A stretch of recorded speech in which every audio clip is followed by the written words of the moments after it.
mais um programa Histórias e Conquistas. E hoje com a participação do médico, cirurgião torácico, docente da Univale, Dr. Samir Abu El-Haji. Não perca!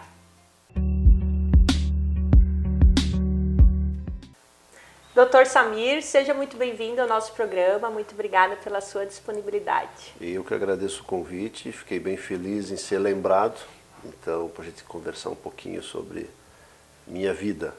São anos de trajetória. Verdade, verdade.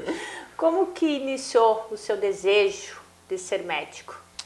Sabe, Larissa, que eu devo talvez um pouco disso ao meu pai, né? Meu pai é um imigrante árabe que chegou no Brasil em 1958, sem nenhuma escolaridade, mas ele sempre quis que os filhos tivessem uma profissão. E ele sempre nos incentivou a estudar. Ele nunca limitou a gente a nada, mas ele sempre nos estimulou a estudar. E meu pai era do ramo do comércio e não queria que a gente seguisse aquela carreira de comércio, mas ele queria que a gente tivesse uma profissão e um diploma. E com isso a gente começou a estudar e decidi, sem nenhuma influência, ser médico. Então não tem médico na família, nenhum de nós tinha contato com médico diretamente, mas eu, por opção, escolhi ser médico. Então as pessoas me perguntam, por quê? Eu não sei, talvez seja algo que a vida me encaminhou para isso. E aí você acabou fazendo a residência em cirurgia. Isso. E depois cirurgia torácica. Porque quando você entra na faculdade, você vai ser criado como médico generalista. Com o passar do tempo, você se identifica com uma área ou outra. Ou você vai para a área clínica, ou você opta uma área cirúrgica. Para você fazer uma especialidade, na grande maioria você precisa fazer a cirurgia geral e depois optar por uma especialidade a mais dentro da área da cirurgia. Eu fiz isso, eu entrei na cirurgia, fiz cirurgia geral no Hospital Regional em São José, eu fui a segunda turma do Hospital Regional de São José e dentro dos estágios que a gente tem dentro da cirurgia geral, você passa por algumas áreas e uma das áreas foi a cirurgia torácica. E como a cirurgia torácica não existia com uma intensidade, com um volume muito grande dentro do hospital regional, a gente fazia um estágio no hospital em Porto Alegre, que era na Santa Casa, no pavilhão Pereira Filho, que é a referência em cirurgia torácica na América Latina. Então eu passei 30 dias lá e me apaixonei pela especialidade de cirurgia torácica. Quem são as pessoas que procuram um especialista em cirurgia torácica? Infelizmente, são as pessoas que realmente estão doentes, relacionadas principalmente ao hábito de fumar. Então, são doenças que têm uma relação quase que direta com o hábito de fumar, principalmente os tumores de pulmão. Então, essa é uma especialidade que a gente brinca, né? Mas é uma especialidade pesada, porque geralmente a gente pega pacientes com doenças que na sua grande maioria são doenças que têm uma repercussão muito grande na sua vida e na vida social, na vida familiar dessas pessoas. Porque elas passam a vida toda, de alguma maneira, se auto-prejudicando e chega uma fase da vida que a doença ela pega a parte pulmonar que é vital e a partir disso nos procuram para tentar minimizar o seu sofrimento. A nossa especialidade, depois de um tempo, teve uma grande vantagem. Hoje nós podemos fazer um tipo de cirurgia que ela é uma cirurgia mais do lado estético, que tem relação com excesso de suor, que é uma cirurgia, para a nossa área, pequena, considerada pequena, mas a grande maioria das doenças são do órgão do pulmão, que é um órgão vital, e os tumores de pulmão são os mais frequentes. Quais são os principais sintomas que a pessoa tem? É aí que é um grande problema que a gente encontra hoje no câncer de pulmão, né? O sintoma do câncer de pulmão ele é muito pobre. Quando ele se manifesta de verdade, ele já está no estágio avançado. Tanto é que a gente só consegue operar em torno de 20% dos tumores de pulmão. 80% dos tumores de pulmão já chegam em estágio avançado, justamente porque os sintomas são pobres. Mas genericamente são dor, falta de ar, tosse com escarros com sangue, emagrecimento. São alguns sintomas que o paciente pode eventualmente ter e aí procurar o médico para fazer um exame, e no exame vai aparecer uma lesão. Aí nos encaminha. Tem alguma idade específica? O hábito de fumar, em geral, começa na adolescência, que na minha concepção é algo abominável, mas é o que acontece. As doenças começam a se manifestar, em geral, a partir dos 45, 50 anos de idade. Então é a idade, por quê? Porque você passou praticamente 35 anos da tua vida prejudicando o teu pulmão. E é o que normalmente acontece. Com 50 e poucos anos, aparecem as doenças. Então a maioria dos pacientes que chegam até o seu consultório, você já sabe que pode ser fumante. A grande maioria é fumante ou já foi fumante. Então essa é sem dúvida nenhuma. Hoje, dos pacientes que eu consultei, eu te diria que uma não era fumante, todos os outros eram fumantes. É muita gente que fuma. A gente acha que não, mas ainda, infelizmente, tem muita gente que fuma. Diminuiu, mas tem muita gente que fuma ainda. E quanto tempo leva para o pulmão se regenerar? A partir do momento que a pessoa para de fumar, ele consegue se regenerar? Não, esse aqui é um grande problema do fumante. Não existe regeneração pulmonar. O dano causado no pulmão, ele é irreversível, progressivo e irreversível. O que acontece ao parar de fumar? Você para de danificar seu pulmão, mas o dano causado, este não tem volta. E isso muitas vezes é difícil da pessoa que começa a fumar entender. Porque cria-se essa ideia, não, quando eu parar, tudo volta ao normal. Não é verdade. O dano fica para sempre. E eu percebo assim que tem pessoas que pensam, não, mas eu não fumo tanto. Existe uma quantidade... Isso é muito típico de quem tem vícios, né? Porque a gente precisa admitir que o hábito de fumar é um vício. O hábito de beber é um vício. O uso de drogas é um vício. E ao ser um vício, a gente tem a mania de encontrar uma desculpa. Ah, mas eu fumo pouco. O que é pouco? 5 cigarros? 10 cigarros? 1 cigarro? O que eu digo? A manifestação da doença, ela tem um tempo. E esse tempo, se eu fumo 5 cigarros, a manifestação da doença pode ocorrer aos 60 anos, por exemplo. Se eu fumo 20 cigarros, ele pode aparecer aos 55 anos, aos 50 anos. Agora, o dano ele é somatório. Vai acontecer. Ah, eu fumo só 5. Tá legal, então você vai ficar doente com 70 anos, com 80 anos? Então a gente não sabe. O melhor cigarro que existe é aquele que eu nunca fumei. Este é o melhor cigarro. Não existe essa de 1 ou 10 ou 20. É óbvio, quanto mais precoce vai acontecer o problema. Mas 1 ou 20 vai acontecer um problema em algum momento. O senhor também faz essa cirurgia de hiperidrose. Isso. Você pode explicar um pouquinho para o pessoal? A hiperidrose, o nome é estranho para a maioria das pessoas, mas a hiperidrose é o excesso de suor. Pessoas que têm excesso de suor localizado, principalmente em mãos, axila, face e pés, existe um procedimento cirúrgico onde você bloqueia o nervo que é o responsável para provocar o suor nessas regiões. Você, bloqueando ele, você não estimula mais suor nessas regiões. Então esse é um procedimento rápido, dura 30, 40 minutos, a pessoa interna pela manhã, faz o procedimento, tem alta no final do dia. Resolve o problema automaticamente. É como se eu tivesse uma lâmpada e eu quisesse desligar. Então eu desligo ela, interrompendo uma parte do nervo que provoca esse suor. E tem bastante gente que tem isso. Eu tive um primo meu que acabou fazendo essa cirurgia e ele se sentia bastante constrangido em muitas ocasiões. Ia cumprimentar uma pessoa, ia namorar, e aí a mão dele sempre suava. Então causava um constrangimento e depois que ele fez a cirurgia, a vida dele mudou. Isso é um fato concreto. A hiperidrose, ela constrange as pessoas. Ninguém morre por excesso de suor. Agora, a limitação social dessas pessoas ela é intensa. Desde a mão, na hora do comprimento, de um carinho, da axila, que mostra aquelas famosas pizzas embaixo do braço, que quem olha isso interpreta como falta de higiene, falta de cuidado. Quem faz o procedimento cirúrgico muda por completo a sua vida. Isso é constatação do dia a dia. E você também faz um procedimento cirúrgico com relação ao rubor facial? Isso. O nervo é praticamente o mesmo, muda o nível, que é a mesma coisa. Tem aquelas pessoas que permanecem constantemente ruborizadas, aquelas pessoas com o semblante sempre vermelho, as bochechas sempre vermelhas. Essas pessoas também, é a mesma situação das pessoas que olham para elas. Ou ela está fazendo, ou ela tem a impressão de que está fazendo alguma coisa errada, ou ela não tem confiança no que ela faz, e isso faz com que as pessoas realmente se sintam constrangidas também. Esse procedimento também ajuda essas pessoas. O que é? É um excesso de adrenalina? O que acontece com o corpo que dá esse vermelho? O rubor é uma vasodilatação exagerada nessa região localizada, então fica ruborizado.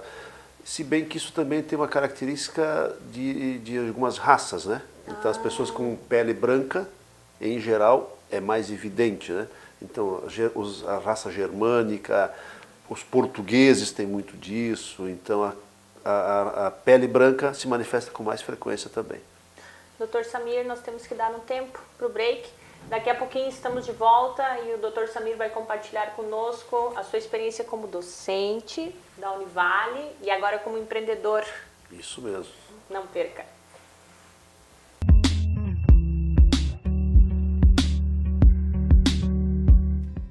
Estamos de volta hoje conversando com o Dr. Samir Abu El-Haj. É isso? Muito bem, Larissa, muito bem. Dr. Samir, você também é docente da Univale. Você sempre sonhou em compartilhar conhecimento, gosta da área? Quando eu cheguei em 2003, eu sempre gostei, na realidade, de conversar e explicar as coisas para as pessoas. Eu acho que tem pessoas que não gostam de transmitir o seu conhecimento. Eu, muito pelo contrário, eu acho que o conhecimento ele deve ser compartilhado. E quando eu cheguei em 2003, eu tive a oportunidade de fazer parte do grupo de docentes do curso de medicina da nossa Univale. E desde lá eu venho participando então eu estou fazendo 15 anos já de história dentro da Univale em relação aos alunos que a gente tem formado.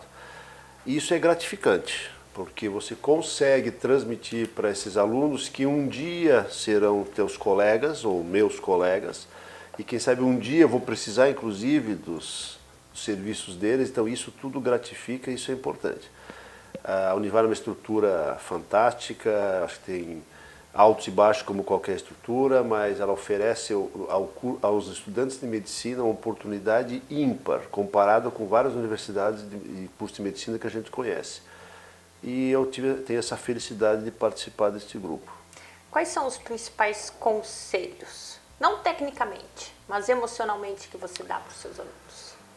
Bom, a gente acaba não conversando muito sobre isso, porque como as disciplinas que eu dou são disciplinas técnicas, então eu converso muito pouco com eles sobre isso. Mas talvez agora eu tenha a oportunidade de dizer algumas coisas que eu não consiga dizer no dia a dia. As oportunidades que o curso de medicina te dá e a profissão a partir disso, ela te abre uma fronteira muito grande. E a gente pode aproveitar isso de algumas maneiras. Ou eu posso me ambicionar de forma exagerada e achar que eu vou virar um milionário com o meu trabalho. E isso, em geral, a gente atropela e faz coisas que, do ponto de vista ético e moral, não são aceitáveis. E aí cria-se grandes problemas.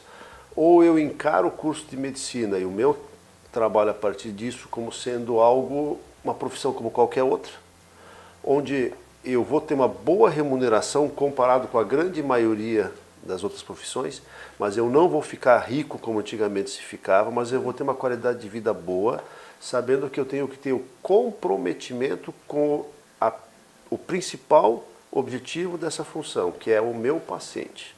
E o meu paciente, quando nos procura, ou vai procurar qualquer um, ele vai confiar a sua vida a um profissional do qual ele escolheu.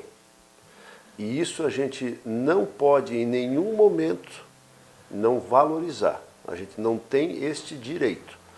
A nossa profissão, por ser diferente das outras, não nos permite algumas coisas. E uma delas é essa. Eu não posso deixar de ter a ética e a moral como alicerces dessa minha profissão. Então, o dinheiro ou a remuneração que eu vou ter em cima disso, ela jamais pode estar acima do que é o correto. E o correto tem a ver com ética e moral. E, infelizmente, nós vivemos um momento do nosso país onde as pessoas estão esquecendo disso. E para todas as profissões. E eu não gostaria que os alunos que passam ou vão usar o nome da Univale, o nome dos professores da Univale, um dia sejam cobrados disso. Então, eu acho que é o melhor conselho que eu dou, porque do ponto de vista técnico, a gente pode adquirir conhecimentos e habilidades com o passar do tempo. Agora, a formação ética e moral, ela, depois que ela sai que tu não pegou no início, você nunca mais vai pegar. Acho que esse é o melhor conselho. O médico é um profissional que lida diretamente com a morte. É difícil isso, porque eu imagino assim, você cria um carinho pelo paciente. Você sabe, imagina que ele pode morrer, imagino eu com a experiência, anos de medicina, você até prevê que tem alguns pacientes que podem morrer mais facilmente que outros. Como que você lida com isso? O começo sempre é difícil, né? Porque ninguém está acostumado com as perdas. Nenhum de nós está preparado para perder, independente de onde seja, seja em casa, seja na sua profissão. Só que com o passar do tempo você começa a entender que isso é natural. A morte é algo natural. O que cabe ao profissional da área médica é fazer tudo o que é possível dentro do seu mundo, dentro das possibilidades que você tem, para que você possa salvar vidas. Ou, se eu não conseguir salvar vidas, que eu possa dar qualidade de vida para essas pessoas. Onde os últimos momentos dela possam ser pelo menos com pouco sofrimento. Porque a gente também não tem o poder divino, a gente não sabe o tempo que cada um de nós tem, mas o que a gente pode é melhorar sim a qualidade de vida e dar a essas pessoas um conforto no final. E a gente tem que encarar isso com naturalidade. A morte é algo natural. Ninguém quer, mas é natural. Ninguém fica para semente. Essa é uma frase antiga, né? Então, nenhum de nós ficará, o que a gente precisa aproveitar o momento que a gente tem. Mudando um pouco de assunto agora, depois de tantos anos na medicina, eu acho que você voltou a ver empreendedora do seu pai. As origens. Hoje você é proprietário de uma barbearia. Isso. O meu filho, eu tenho um filho de 29 anos e ele vinha há algum tempo já querendo fazer alguma coisa de diferente. Ele é administrador de empresas e trabalhava em outro lugar, mas ele queria ter o seu próprio negócio. Então eu disse para ele, me traga alguma coisa que tu acha interessante e vamos conversar. Porque a veia do comércio é da origem, não tem jeito, né? Então isso faz parte. E quando ele veio com essa ideia da barbearia, me pareceu muito interessante, até porque ela é um modelo um pouco diferente do que tem tradicionalmente. E aí a gente conseguiu juntar duas coisas. Conseguimos juntar uma boa qualidade e um bom negócio. E essa qualidade, por quê? Porque quando ele me trouxe esse negócio do empreendedor de uma barbearia, eu pensei, mas qual vai ser o nosso nicho? Eu me coloquei no lugar do cliente, porque eu também tenho barba e tenho cabelo. Pouco, mas tem. Então eu preciso de vez em quando ajeitar isso. E minha experiência com as barbearias não era muito boa. E o que o homem sempre precisa? A gente não, diferente de vocês mulheres, que tem vários salões de beleza, que estão um conforto, que vocês têm. Nós não, nós tínhamos uma cadeirinha, tu sentava na hora do barbeiro, levantava e ia embora, assim, em geral, tu queria se livrar rapidamente do problema e cai fora. A barbearia que a gente criou foi um pouco diferente. Então, ele trouxe uma qualidade diferencial para as pessoas que querem algo diferente. Então, os homens vão lá, porque é um ambiente exclusivamente masculino. As mulheres vão, tem um ambiente para elas, tem um sofá.